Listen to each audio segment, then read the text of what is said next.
Excelentíssimo Sr. Dr. Pedro Lomba, Secretário de Estado do Ministro Adjunto, Excelentíssimo Sr. Alexandre Soares dos Santos, Presidente do Conselho de Fundadores da Fundação Francisco Manuel dos Santos, Excelentíssimo Sr. Dr. António Barreto, Presidente da Fundação Francisco Manuel dos Santos, Excelentíssimos oradores e moderadores desta conferência, meus senhores e minhas senhoras. É com muito gosto que também eu vos dou as boas-vindas aqui hoje a esta conferência de lançamento do estudo intitulado 25 anos de Portugal Europeu e coordenado pelo professor Augusto Mateus. Trata-se, como iremos ver ao longo do dia de hoje, de um contributo fundamental para a produção de conhecimento sobre o desenvolvimento económico e social de Portugal no contexto europeu. Aceitei este desafio que me foi dirigido pela Fundação Francisco Manuel dos Santos para comissariar um programa que se irá desdobrar em dois grandes momentos ao longo deste ano de 2013. Assim, o estudo Augusto Mateus será acompanhado em setembro pela realização do encontro anual Presente no Futuro da Fundação e este ano esse encontro será também dedicado ao tema da relação de Portugal com a Europa e os debates e análises deste estudo Augusto Mateus vão ter um lugar de grande destaque nesse encontro de setembro. Ao longo do dia de hoje, convidámos peritos de diversas áreas das ciências sociais para analisar o percurso económico e social de Portugal nos últimos 25 anos. A vontade da Comissão Científica que comigo trabalhou e que integra os doutores José Tavares e José Pena do Amaral foi a de dividir este dia em 3 partes. A primeira consiste na apresentação do estudo propriamente dito. Para a segunda convidámos peritos para fazer análises objetivas e quantificadas sobre o nosso passado recente. E, por fim, teremos uma mesa redonda onde queremos dar início ao debate que queremos alargar a toda a sociedade civil sobre a evolução do nosso país no último quarto século.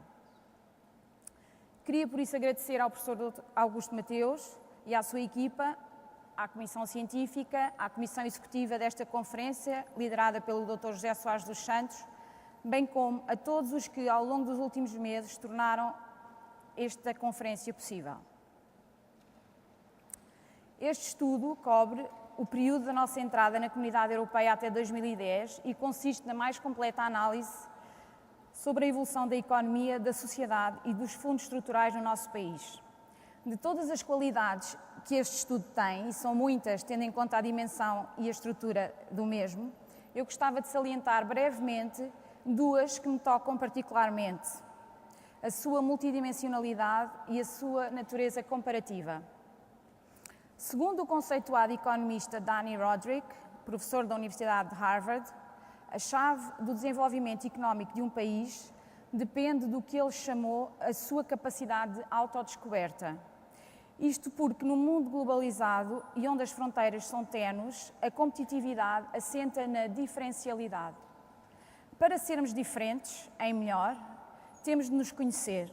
Isso aplica-se às economias, mas também às pessoas. E qualquer um que esteja aqui com mais de 40 anos sabe do que eu estou a falar. É por isso que a multidimensionalidade deste estudo me parece tão importante. Muitas das dificuldades que neste momento confrontam o país são económicas, mas, como sabemos, este tipo de problemas não se compreendem sem ter em consideração o contexto social, regional, cultural, político ou administrativo em que se encontram. Estas vertentes tão distintas tornam possível uma leitura institucional e social do desenvolvimento económico que me parece indispensável para compreender os progressos e os atrasos dessa mesma diferencialidade que Portugal tem tido tanta dificuldade em estabelecer. Por outro lado, gosto particularmente da natureza comparativa com os outros países da União Europeia A27, que existe neste estudo de raiz. Em ciência política diz-se muitas vezes que quem conhece apenas a realidade de um país não conhece país nenhum. Porque só em comparação com casos semelhantes é que nós conseguimos compreender a nossa evolução.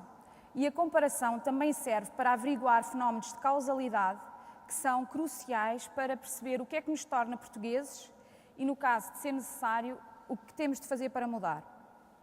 Nos minutos que me restam, gostaria de dar-vos uma brevíssima perspectiva política do caminho percorrido ao longo destes 25 anos de Portugal europeu. De facto, a cronologia deste estudo coincide com marcos importantes do ponto de vista da evolução da nossa democracia. No caso, 1986 marca não só a entrada na CEE, mas também a consolidação do nosso sistema político. A CEE, agora o UE, foi desde a sua criação um projeto político de fortalecimento das democracias e de capacitação dos Estados que a integraram. Portugal, uma jovem democracia à época, tomou a adesão à CEE como um garante tanto da estabilidade democrática como do aumento da eficácia do Estado português, em parte devido aos fundos estruturais transferidos da Europa para a implementação de políticas públicas a nível nacional. De facto, o período entre 1986 e 1999 foi de ouro. Esteve balizado, de um lado, pela nossa adesão à CEE e do outro, pela entrada de Portugal no grupo de países fundadores da moeda única, o euro.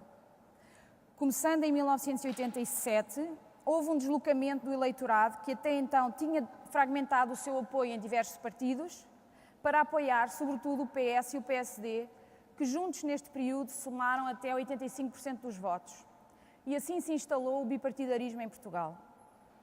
Essa lógica bipartidária levou a que tanto o PSD como o PS conseguissem, nesse período, governar sozinhos e cumprir os mandatos governativos, coisa inédita até então.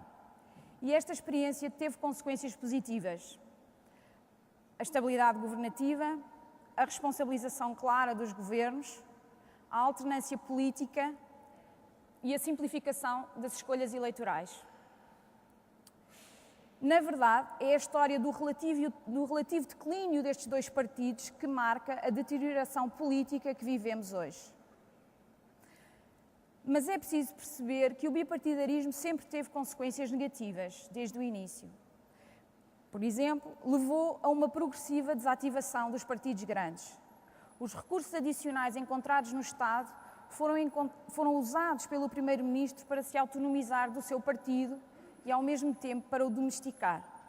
Além disso, o bipartidarismo levou a uma desresponsabilização dos partidos pequenos, da esquerda do espectro partidário. As maiorias absolutas que o PCP e o Bloco de Esquerda dizem abominar têm-lhes servido bem. Continuam a ser, sobretudo, partidos de protesto e evitam apoiar, negociar e comprometer-se com qualquer governação de esquerda moderada. Queria, em particular, destacar a questão que me parece que mais pode condicionar o nosso futuro do ponto de vista político e que se agravou muito a partir do final dos anos 90. E essa é a questão do distanciamento entre eleitores e eleitos. Sem uma forte relação entre políticos e sociedade, não se conseguem fazer reformas, nem se pode pensar que as medidas anunciadas por qualquer governo, mesmo que tenha uma maioria absoluta, conseguem ser implementadas. Este quadro de distanciamento em relação às instituições políticas é inequívoco, tanto em termos de atitudes como de comportamentos políticos. Existe uma crescente insatisfação com a democracia, desconfiança nos políticos e grande falta de identificação com os partidos. Num inquérito recente, de 2011, 79% dos portugueses declaravam que os políticos não eram responsabilizados pelas suas decisões e 81% achava que as decisões que eram tomadas favoreciam, sobretudo, os grandes interesses económicos. Em consequência, a abstenção, tanto em eleições legislativas como presidenciais, tem tido tendência a aumentar. Essa evolução é também negativa se a perspectivarmos de um ponto de vista comparada com outros países europeus. Neste contexto, a governabilidade tem-se tornado cada vez mais uma miragem. O regresso da fragmentação partidária e a menor representatividade da abstenção, em termos de número absoluto de votos dos governos, tendo em conta o aumento da abstenção, tem estado subjacente ao regresso da instabilidade governativa do país. Assim, enquanto que de 87 a 99 todos os governos cumpriram o seu mandato, desde 99 apenas o governo do PS, liderado por José Sócrates, conseguiu fazê-lo. Na explicação da crise do bipartidarismo, a desordem económica aparece como fator explicativo principal. Porquê? Existem boas e várias razões. A democracia foi vendida aos portugueses enquanto regime de liberdade, mas também de prosperidade. E é essa relação que tem vindo a ser posta em causa nos últimos anos. Assim, No nosso país, a satisfação com a democracia depende das condições económicas. Quando nos inquéritos se pergunta aos portugueses qual é o significado que dão ao conceito de democracia, estes não respondem em termos de eleições livres e justas. Isso é tido quase como garantido. Eles respondem em termos económicos. Em Portugal, democracia rima ou rimava com empregos para todos, eletrodomésticos em casa e carros à porta.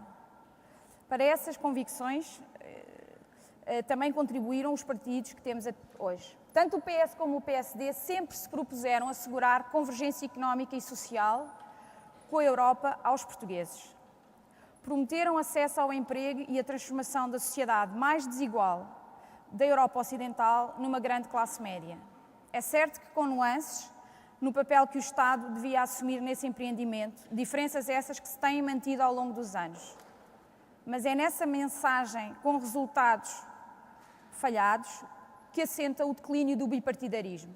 As instituições, sejam elas partidos, governos ou parlamento, são em parte endógenas. Elas são o reflexo da sociedade em que vivemos. E a nossa sociedade, como este estudo do Augusto Mateus vem demonstrar de forma inquestionável, está em divergência com a Europa há mais de uma década. Sendo certo que este cenário se irá manter nos próximos tempos, a solução política terá de passar por uma adaptação dos partidos a este novo status quo. Por isso, a haver governabilidade, esta vai ter que ser construída em vez de oferecida pelo eleitorado, tal como aconteceu em 87. É neste quadro político que o estudo Augusto Mateus se afigura um instrumento extremamente oportuno e importante para contribuir para uma melhoria da qualidade da democracia, pelo menos a 3 níveis que eu gostaria de elencar. Em primeiro lugar, o estudo pode contribuir para um reequilíbrio urgente e necessário na relação entre Estado e sociedade.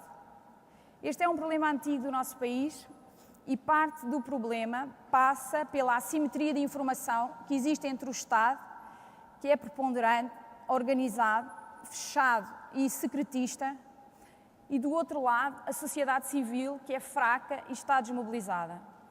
A Fundação tem vindo a desempenhar, como se sabe, um papel muito importante neste domínio da nossa autodescoberta.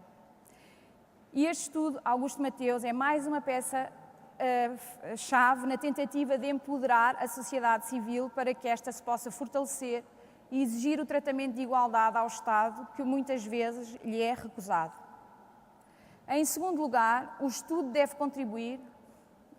pode contribuir para melhorar a capacidade de responsabilização dos partidos políticos e dos governos por parte dos eleitores. Todos os dias somos confrontados com uma confrangedora falta de recursos políticos e de conhecimento para quem fica de fora das instituições políticas, do governo, sobretudo.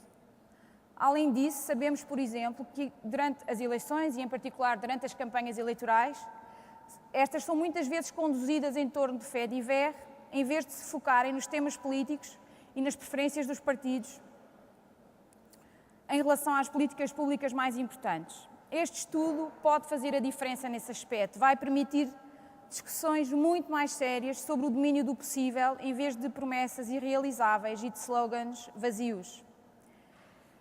Por último, parece-me que o estudo também pode contribuir para mudar o cariz europeísta acrítico que tem caracterizado algum discurso e prática política nos principais partidos em Portugal. Sabemos que desde a adesão à Europa, tanto o PSD como o PS aderiram incondicionalmente ao projeto europeu, nas suas variadas transformações, seja em relação à constituição do mercado único, à adesão ao euro, ao alargamento a leste, por convicção dos partidos, mas em parte também como sonâmbulos. Aliás, aquela ideia que é preciso sempre andar para a frente, aliás, como a maior parte dos países europeus e seus líderes. O estudo do Augusto Mateus não serve apenas para questionar as decisões políticas nacionais que foram menos adequadas. Também deverá servir para pensarmos com mais instrumentos sobre a nossa realidade e de que forma podemos contribuir para a integração europeia. Se é certo que o nosso futuro passa pela Europa, não deixa de ser vital refletir se temos a estratégia certa de integração enquanto comunidade ou se devemos tentar adaptar-nos melhor no tal caminho da busca da diferencialidade e da autodescoberta sobre quem somos. Muito obrigada.